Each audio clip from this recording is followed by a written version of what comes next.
بسم الله والحمد لله والصلاة والسلام على رسول الله أما بعد. الله سبحانه وتعالى په توفیق باندې نن زمونږ درس ته تمرینات د اول درس متعلق درس ختم شو چې هغه مشتمل په څو مهم امور باندې. اول امثله، دویم شرح د درس، دریم قواعد او دغه شانتي خلاصه او مقصود. دا ټول وشو. نو د دې نه وروسته تمرینات، د تمریناتو مقصود څه شی دی او د تمریناتو فایده څه شی ده. مقصود د تمرین دا دی چې دا پته ولګیږي چې آیا د طالب دا درس یاد کړی دی او که نه دی یاد کړی. هغه طالب چې هغه درس یاد کړی نو هغه تمرین حل کولی شي، چې نه یاد کړی نو تمرین نشي حل کولی.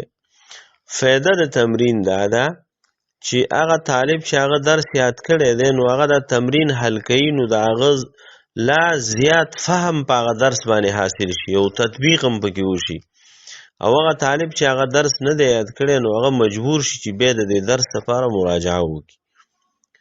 نو د دې لپاره په درسي چې کوم کتابونه دي او خاص کر په دې دور جدید کې چې کوم راغلي معاصر دور کې، نو اکثره کتابونو کې د درس نه وروسته تمرینات راوړي.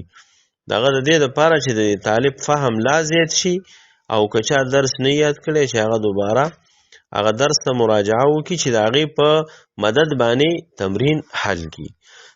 نو قانون خدا دی چې هر وخت کې تمرین هغه طالب حل کوي، خو چون کې دا په دې کتاب کې اول تمارین دي نو انشاءالله دا به مونږه حل کو. بقایا چې نور درسونو کې څومره تمرینات راځي نو هغه به انشاءالله بیا ملګري حل کوي په خپل نوبت باندې، په خپل لمبر باندې. مونږ به انشاءالله نمونه کوو، انتخابو او هغې به هغه د تمرین چې کوم جز هغه ته سپارل شوی دی هغه به حل کوي. تمرینات او تمارین دواړه جمع ده د تمرین. تمرین دی مفرد دی، تمرینات او تمارین دی دواړه په لغت د عربی کې جمع ده. او په پښتو کې اکثره دا کلمه استعمالیږي، تمرینونه ورته وایي، تمرین او تمرین. نو لږ شانې وضاحت په دې کلمه کې کوو چې فهم پې حاصل شي. نور ډیر خوص پکې نه کوو، خو معمولی شانې چې د دې تمرین کلمه لږه واضحه شي. نو تمرین مفرد دی او تمرینات او تمارین، تمریناتن و تمارینن دا دواړه جمع راځي. بیا تمرین چې دی دا بیا مصدر دی د باب تفعیل، مرنا یمرن تمرینا. بیا دا چې کوم یو دی اصل د دې کلمې چې دی میم را او نون دی، مرنا میم را نون، دای اصل دا درې حروف دي د دې. مرنا، مرانتن، د دې خپله معنا ده په لغت د عربی کې. عربان وی مرنا علی الشیء، مرنا علی الشیء، عربان دا اصطلاح استعمالی. فلان مرنا علی الشیء، پلانی په دې څیز باندې څه وکړه؟ تمرین وکړه. نو د دې څه معنا ده؟ تعوده واستقر علیه، چې یو شی بار بار خپل عادت جوړ که او په هغې باندې استقرار حاصل که، دې ته څه وایي؟ دې ته مرانه وایي په عربی کې. نو تمرین هم د همدې نه ماخوذ شوی چې طالب بار بار حل کوي او په هغې کې سوچ په فکر کوي، خپل عادت جوړ کړي تمرین حل کول. د دې وجې نه دې ته تمرین وایي. او په خپله په پښتو کې چې کوم یو دی معنا، په یو شیز باندې کوشش کول، په یو شیز باندې داسې کوشش کول چې هغه ته بار بار په هغې باندې لګې او کار کوي، نو دې ته تمرین وایي. نو دلته دې دپاره دا لفظ راوړی دی چې د دې تمریناتو نه لاندې څه راځي نو هغه څه نه څه شاګرد ته دا ضرورت پیښیږي چې هغه بار بار وګوري، هغې کې سوچ وکړي، هغې کې تدبر وکړي، نو دا بیا حل کړي. نو تمرینات او تمارین دا دواړه جمع ده او مفرد دی تمرینون. په اول نمبر کې وایي امثله للکلمات. موږ او تاسې مخکې درس کې وویلې چې یوه کلمه ده په عربۍ کې یو کلام دی. کلمه جوړیږي د حروف هجائیو نه او کلام جوړیږي بیا د کلمو نه. نو دا وایي چې د کلمې مثالونه، کلمات د کلمتون جمع ده، کلمه او کلمې. عربی کې وایي کلمتون او کلماتون. موږ او تاسې پښتو کې وایي کلمه او کلمې. دا کلمې چې موږ او تاسې په پښتو کې وایو نو دا جمع ده، ډېرو ته وایي.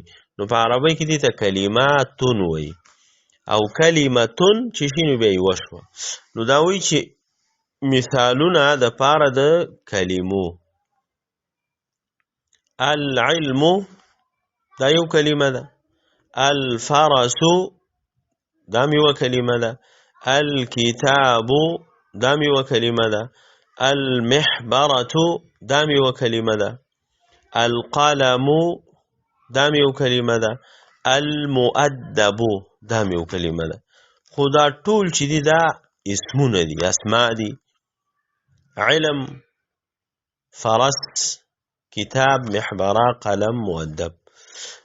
نو دا مثالونه دي د کلماتو، خو چې کوم اسماء دي، چې کوم نومونه دي. علم هم پوهې ته وایي، فرس اس ته وایي، کتاب خو معلوم دی، محبره دوات سیایي چې کوم بوتل کې پرته هغې ته محبره وایي، اسم علی صیغه ده، محبره دوات. قلم او المؤدب ادب ورکړی شوی انسان، اسم مفعول صیغه ده، مؤدب. یو مؤدب دی یو مؤدب دی. مؤدب هغه چاته وایي چې بل ته ادب ورښیي، ادب ورکوي. مؤدب هغه چاته وایي چې بل چا ده ته ادب ورکړی او د بل نه ادب حاصل کړی، نو دې ته څه وایي؟ مؤدب. د دې نه وروستو چې کوم امثله دي دا د فعلونو او د حرفونو دي. حضر فعل ماضي، نام فعل ماضي، يسافر فعل مضارع، يندم فعل مضارع. في حرف جر، من حرف جر، إلى حرف جر، على حرف جر، عن حرف جر. نو دا امثله د څه دپاره راوړو؟ د فعل او د حرف. نو دا حضرم کلمه ده، نامم کلمه ده، یسافرم کلمه ده. خو په ماضی او مضارع کې فرق دی.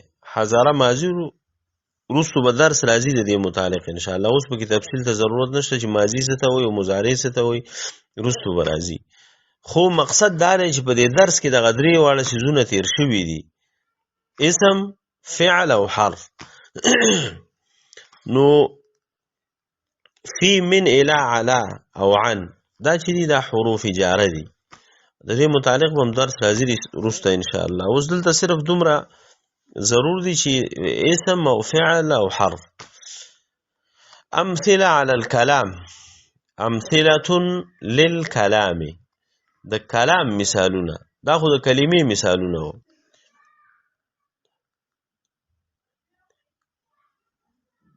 امثله للکلام منګه وویل چې کلام هغې ته وایي چې هغه د کلمو نه جوړ شوی.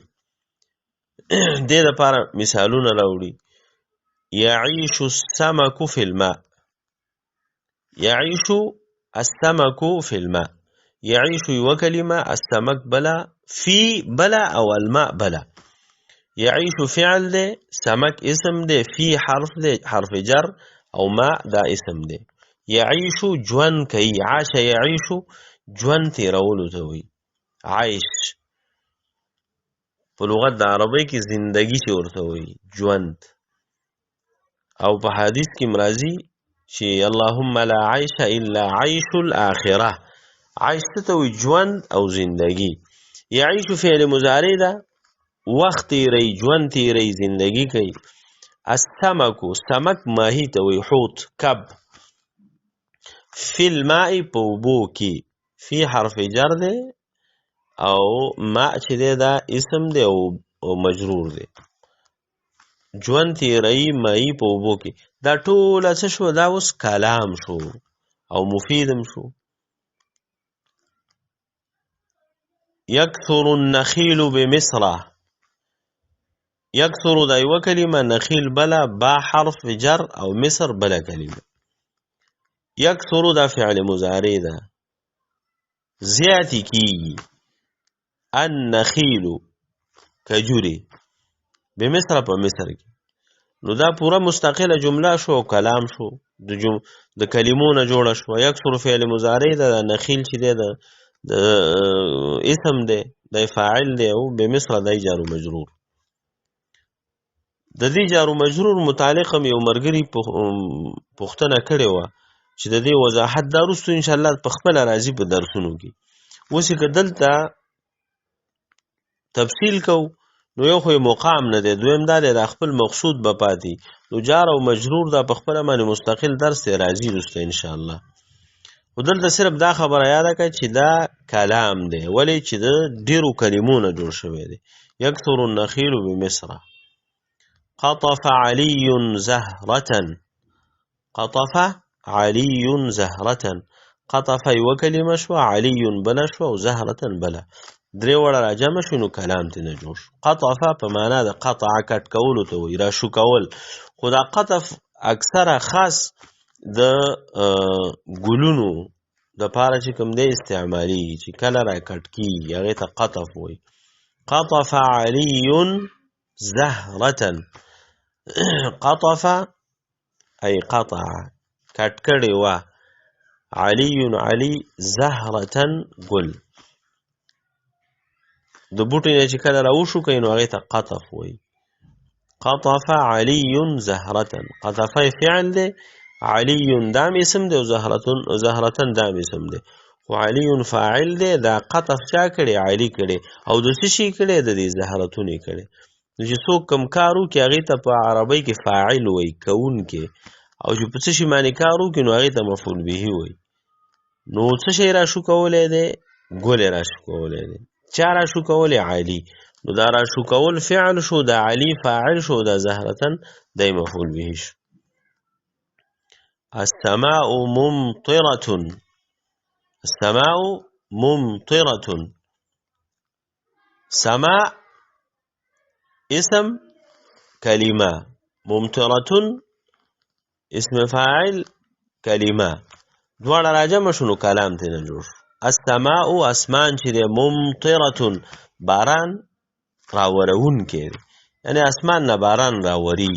ممطر، ممطرة دا هم د اسم فاعل صیغه ده. او دا دې ته خو مجاز وایي، اسمان خو یې نه راوري، خو داسې یو مجازي چې په لغت د عربۍ کې استعمالیږي. اسمان باران راوروي. السماء اسمان چې دی، ممطرة راورونکی دی د باران. نو د اسمان د طرفه راوریږي، نور خو الله سبحانه وتعالی په اذن او د هغه په حکم. المهم دې موضوع کې منځو چې مجاز او حقیقت، ځکه دا نوي ملګري په دې باندې نه پوهېږي. خو بعضې داسې زموږ سره داسې بعضې ملګري دي چې هغه بیا سوال وکړي، نو هغه سوال داسې چې د هغې جواب باندې بیا هغه ملګري نه پوهېږي، نو هغې باندې داسې بوج جوړ شي.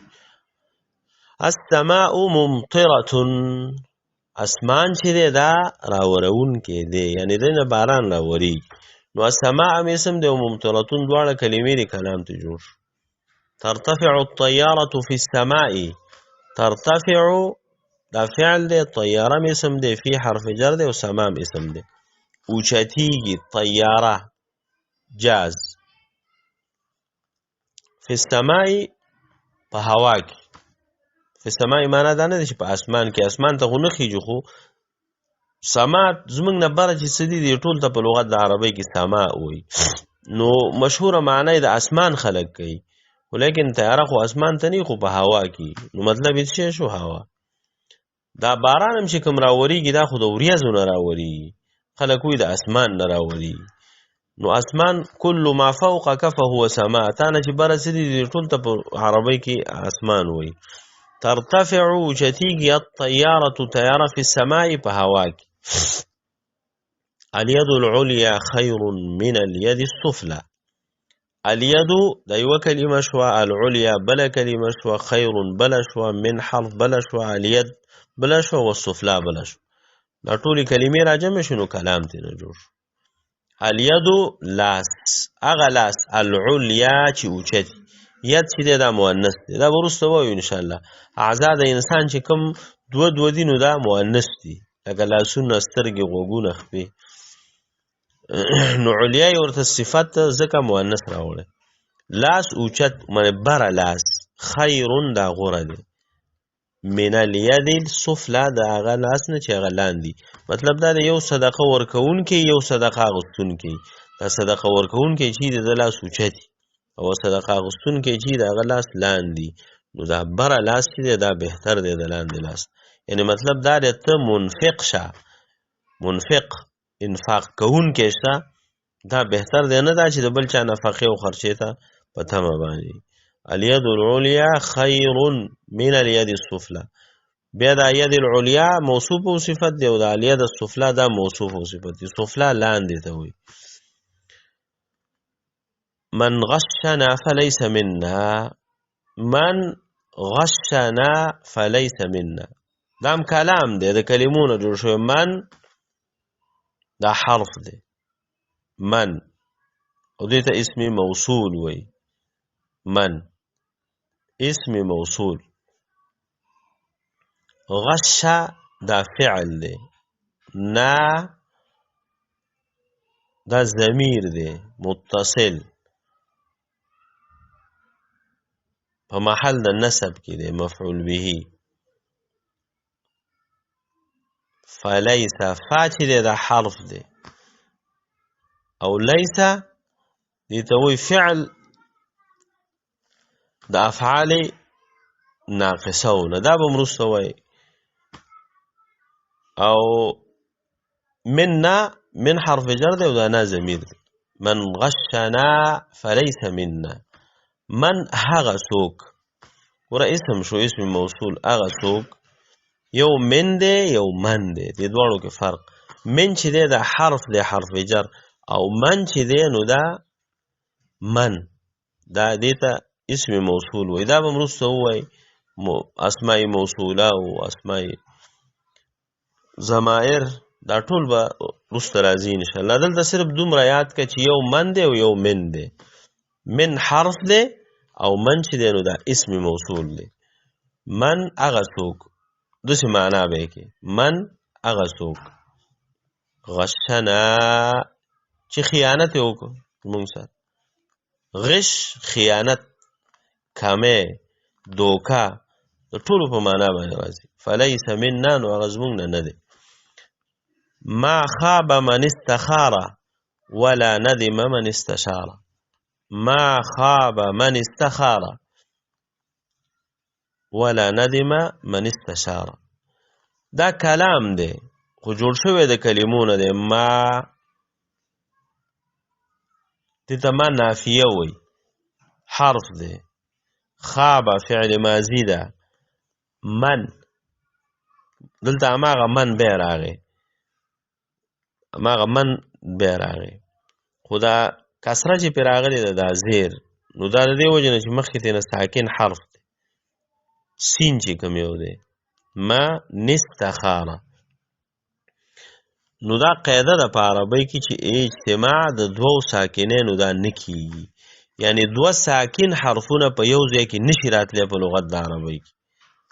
سکون څوک ته غړوندی وایي. نو هغه حرف چې په هغې باندې سکوني او ورپسې بل حرف په هغې باندې سکوني، نو دوه حرف په یو ځای کې راتلل په لغت د عربی کې دا مستحیل دی، دا نشي کېدی. نو قانون دا دی چې بیا د یو حرف دا مخکې حرف چې کوم یو دی نو دې ته یو حرکت ورکوي. نو حرکت چې ورکوي نو بیا ورته کسره ورکوي. ان الحرف اذا حرکت بالکسر. دا قاعده ده چې کله حرف ته حرکت ورکوي نو کسره ورکوي. بعضې داسې نور مواضع شته دی چې هغې کې فتحه او ضمه ورکوي، خو هغه خپل ځایونه دي او خپلې قواعد دي. دلته زموږ مقصود هغه نه دی. مقصد دا دی دا په اصل کې من دی، من او استخاره دی، خو چونکې دا استخاره چې کوم یو دی دا فعل ماضي ده، الف سین تا خا الف را، استخاره دې ته سداسي فعل وایي، یعنی شپږ حرفي دی. او فعل ماضي چې کوم ځای کې سداسي نو هلته دا حمزه چې دا وصلي، دا قاعده ده د فعل سداسي ماضي حمزه دا وصلي، نو چې کله وصلي نو دا په وصل کې استغورځېږي. وصل دې ته وایي چې دا کلمه یو ځای وایي. نو چې ته کله دا من او استخاره دا یو ځای وایي نو دې وخت کې دا حمزه چې دی دا غورځېږي. نو چې کله حمزه وغورځېدله نو دلته نونم ساکن شو او سینم ساکن شو، نو دې وخت کې به ته راولګېږي او دې نون ته به څه شی ورکړي، لاندې به وله کسره ورکړي. نو څه شی شو؟ من استخاره. ما خابه من استخاره، ما خابه نه دی تاواني شوی. من هغه څوک استخاره چې هغه استخاره وکړه. استخاره خو معلومه ده موږ تاسو ټول مسلمانانو، خپله معنا د طلب د خیر، یعنی چا چې په یو کار کې استخاره وکړه هغه تاواني کېږي نه. ولا ندمه او نه دی خپېمانه شوی. من هغه څوک استشاره چې هغه مشوره وکړه. دا من استشاره کې د من استخاره په شانته قانون او قاعده ده او مقه شانې پکې شوی. ما خابه نه دی تاواني شوی. من هغه څوک استخاره چې هغه استخاره کړي د الله نه خیر غوښتی، د خیر طلب یې د الله نه کړی. ولا ندم او نه خپېمانه شوی. من هغه څوک استشاره چې هغه د چا نه مشوره غوښتې ده. استشاره یستشیرو استشاره طلب د مشورې ته وایي، چې یو چا نه مشوره طلب کړي چې زه دا کار کوم ما د پکې مشوره راکړه. دا دواړه ډېر اوچت صفتونه دي. الحیاء من الایمان، حیا من ایمان، درې کلمې دي کلام ته جوړه شوې. حیا چې دا د ایمان نه ده. اذا لم تستحي فاصنع ما شئت، اذا لم تستحي فاصنع ما شئت.